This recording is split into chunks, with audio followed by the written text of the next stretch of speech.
లేకుండా 2 లక్షల రుణమాఫీ డిసెంబర్ 9 నాడు మీరు తెచ్చుకొని నేను రాగానే 2 లక్షల రుణమాఫీ చేస్తాను అని చెప్పి రేవంత్ రెడ్డి పూర్తిగా హామీ ఇచ్చాడు.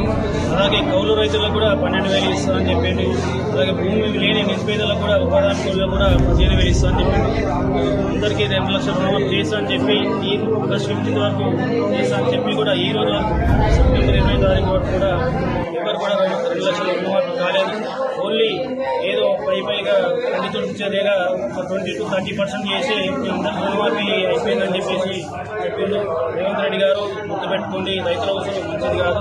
ఎందుకంటే పూటకు హామీలు ఇచ్చి మీరు గద్దెనెక్కిరు కనుక రైతుల కనుక దీన్ని మేము తీవ్రంగా ఖండిస్తూ అందరికీ ఎలాంటి షరతులు లేకుండా అందరికీ ఒక పాస్బుక్ను క్రైటీరియా తీసుకొని ఒక పాస్బుక్ను మాత్రమే యూనిట్గా తీసుకొని 2 లక్షలు ఉన్న ప్రతి రైతు కూడా ఎలాంటి కండిషన్ లేకుండా రుణమాఫీ చేయాలని డిమాండ్ చేస్తున్నాం.